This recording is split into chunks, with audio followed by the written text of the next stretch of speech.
Hello दोस्तों, आप सभी का स्वागत है मेरे यूट्यूब चैनल पर। तो आज हम लोग समांतर श्रेणी पढ़ने वाले हैं जो कि अध्याय 5 है। और आपको बताना चाहूँगा, जो समांतर श्रेणी है इसे एपीपी कहते हैं। एपी के नाम से ये जाना जाता है, मशहूर एपी के नाम से। इसे अंग्रेजी में मैथमेटिक प्रोग्रेस कहते हैं, यानी समांतर श्रेणी है।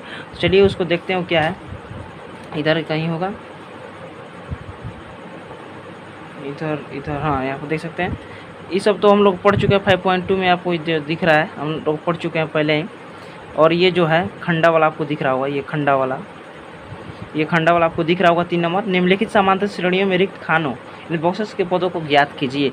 निम्नलिखित समांतर श्रेणियों में रिक्त खानों के पदों को ज्ञात कीजिए।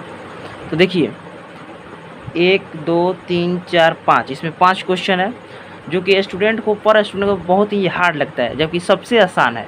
ये हार्ड लगता है, हार्ड है भी मान लीजिए एक तरह से। तो आप जो चीज़ नहीं पढ़े होते हैं वो हार्ड चीज़ होता है, लेकिन मैं आपको गारंटी देता हूँ, चैलेंज देता हूँ, आप अंत तक वीडियो में बने रहिए, आपको ये पूर्ण रूप से पूरा समझ में आएगा। और ये आपको मेरा ये वीडियो देखने के बाद आपको कोई दूसरा वीडियो देखने की ज़रूरत भी नहीं पड़ेगी।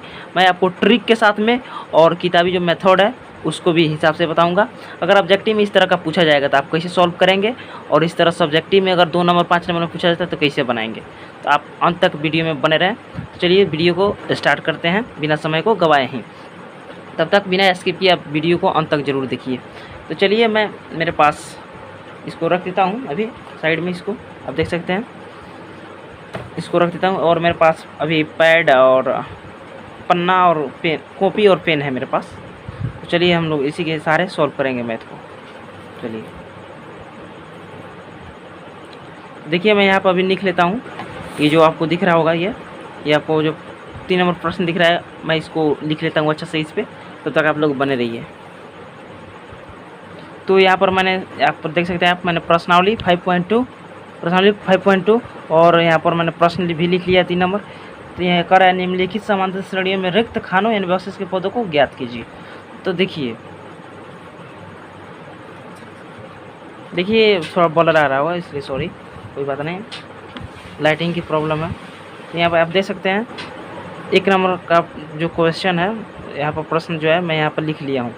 तो इसका 2 मैं तरीका बताऊंगा, एक ट्रिक के साथ में बताऊंगा और एक किताब भी हिसाब से जैसे बनाया जाए। 2 नंबर 5 नंबर में जितना भी नंबर में पूछा जाता है तो आप उसको उस हिसाब से सॉल्व करेंगे। और अगर ऑब्जेक्टिव में पूछ दिया जाएगा इस तरह का तो आप कैसे सॉल्व करेंगे वो भी हम आपको बतलाएंगे। चलिए वीडियो में बने रहिए। तो देखिए यहाँ पर क्या कर रहा है, आपको पहले बता दूँ। देखिए इसका सबसे पहले देखिए, आप किसी भी मैथ का क्वेश्चन कोई भी है तो आप सॉल्व करना चाहते हैं, सबसे पहले एक चीज़ को देखिए वो क्या कर रहा है, उसमें क्या कह रहा है। तो देखिए इसमें कह रहा है, निम्नलिखित समांतर श्रेणियों में रिक्त खानों के पदों को ज्ञात कीजिए। पद को ज्ञात करना है, पदों को ज्ञात करना है, पद बोल रहा है ना। तो सबसे पहले मैं आपको पद बता देता हूँ, पद क्या बोलता है। ये जो है पहला पद, ये दूसरा पद और ये तीसरा पद, यहाँ तक आप समझ गए होंगे। लेकिन अगर आपसे कह दे कि पहला पद को यहाँ पर देखिएगा, थोड़ा ए से सूचित करते हैं, दूसरा पद a + d, तीसरा पद a + 2d और चौथा प्लस a + 3d। यहाँ तक उम्मीद करता हूँ समझ में आया होगा। अगर नहीं समझ में आ रहा है तो आपको बता दूँ, पहला पद a, दूसरा पद a + d और तीसरा प्लस a + 2d और चौथा प्लस a + 3d। यानी कहने का मतलब ये है, जो भी आपसे पद पूछा जाए उसमें से एक कम करके d लगा कर लिखना है। जैसे आपसे 10वां पद पूछा जाए, 10वां पद अगर आपसे पूछा जा रहा है तो 10 में से 1 हटा कर लिखना है। जैसे 10वां पद पूछा जा रहा है तो a + 9d, एक कम। अगर जो भी पद आपसे पूछा जा रहा है उसे एक कम लिखना है। जैसे आपसे 12वां पद पूछा जाए तो a + 11d, यानी 12वां पद हो गया। तो वही यहाँ पर बता रहा है, पहला पद a, दूसरा पद a + d और तीसरा पद a + 2d। आपको समझ में आ रहा होगा, समझ में आ गया होगा। ये तो एकदम आसान सा चीज़ है, तो आप लोग समझ गए होंगे। लेकिन अब बात रहा मैथ को सॉल्व करने का, सबसे आसान तरीका बताऊंगा, घबराना नहीं और कहीं जाना भी नहीं है। तो देखिए वीडियो बड़ा लंबा ही होगा, लेकिन आपको दिमाग में आप पास बैठ जाएगा, भूलेंगे नहीं दोबारा। तो चलिए इसका ट्रिक क्या है मैं आपको बताता हूँ। हल इसका करेंगे हम, अगर इस तरह रहे 1 2 3, अगर 3 पद में रहे 1 2 3, बीच में खंडा होना चाहिए। एक बात याद रहे, बीच में ये खंडा होना चाहिए। ये बीच में खंडा है और दोनों तरफ दे दिया है। तो क्या करेंगे, इसको और इसको जोड़ देंगे, शुरू वाला पद और अंत वाला पद, शुरू वाला पद और अंत वाला पद को जोड़ देंगे। यानी देखिए ये आपका 2 दिया है पहला पद, दूसरा पद ये 2 नहीं दिया है, और तीसरा पद ये 3 जो है आपका 26 दिया हुआ है। लेकिन इसको कैसे सॉल्व करेंगे आपको बताता हूँ। तो शुरू वाला पद और अंत वाला पद को जोड़ देंगे, तो 2 + 26 बटे 2 से भाग दे देंगे। देखिए कैसे होगा, तो 26 2 28, 28 बटे 2 से काट देंगे, कितना आंसर 14 आंसर हो जाएगा इसका। आपका बिल्कुल 100% 14 आंसर होगा। चलिए, तो ये तो ट्रिक हो गया, ये ट्रिक हो गया। लेकिन अब आपको मैं बताऊंगा कि कैसे इसको किताबी हिसाब से बनाना है। थोड़ा वीडियो में लेट लगेगा लेकिन आपको समझ में आएगा। तो चलिए इसको बनाता हूँ। यहाँ पर पहला पद 2 है, दूसरा पद नहीं दिया है, तीसरा पद दिया है। तो देखिए पहला पद लिख लीजिए, फिर से एक बार लिख रहा हूँ, 2 है, दूसरा पद नहीं दिया हुआ है, तीसरा दिया हुआ है, 3 26 दिया हुआ है। लेकिन एक चीज़ देखिएगा इसमें, कॉमन चीज़, ये चीज़ नहीं दिया हुआ है, यही हमको निकालना है, ठीक।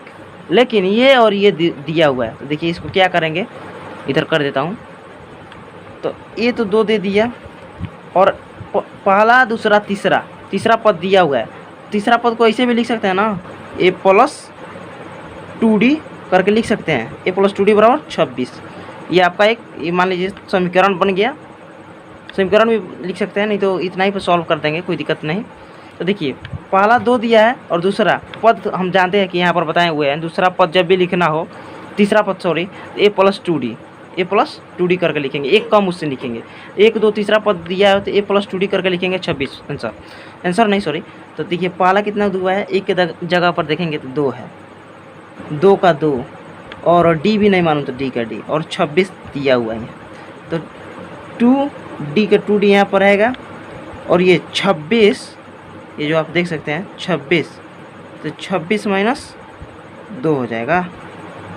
तो इसको 2d का 2d रहेगा, और ये 26 में से 2 गया तो 24 घट गया बट्टे 2, ये गुणा में था, इधर गया तो भागाम हो गया।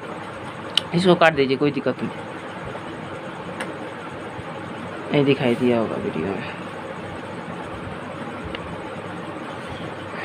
देखिए यहाँ पर 2 + 2d, यानी ये यहाँ पर 2 दिया हुआ है, और 2 का 2, और d भी मालूम नहीं था, सेम उतर गया, और बराबर 26 से 26। तो 2d का 2d हो गया यहाँ पर, और ये 26 का 26, और ये प्लस में था उधर गया तो माइनस में हो गया, और d यहाँ पर से उतार लेंगे, और इस घटाया तो 24 अब बट्टे 2, इसको काट देंगे तो 12 आ जाएगा। आपका d जो है 12 आ गया। लेकिन क्या कर रहा है, दूसरा पद हमसे कर रहा है, यहाँ पर दूसरा पद कर रहा है, देख सकते हैं। दूसरा पद के लिए क्या लिखते हैं, दूसरा पद के लिए ये लिखते हैं a + d। दूसरा पद निकालने के लिए a + d, तो ये आपका तो 2 है ही, और d आपका जो है 12 दिया हुआ है। d जो आपका निकला हुआ है, ये d यहाँ पर 12 दिया हुआ है, तो 12 लिख दिया मैंने। तो 12 2 14 आंसर, 12 2 14 आंसर आपका हो जाएगा। बिल्कुल राइट, यहाँ तक कोई दिक्कत नहीं। और ट्रिक से हम लोग भी निकाले हैं, यहाँ से ट्रिक से भी निकाले हैं, तो 14 ही आंसर आया है। तो उम्मीद करता हूँ आप सभी को समझ में आया होगा। और आज वीडियो बहुत लंबा हो गया, इसलिए वीडियो को यहीं पर रोकते हैं, और अगला इसका पार्ट चाहिए तो कमेंट में बताइएगा, और अगला पार्ट भी हम कल या परसों अपलोड कर देंगे। तब तक के लिए आप लोग अच्छे से रहिए। जय हिंद।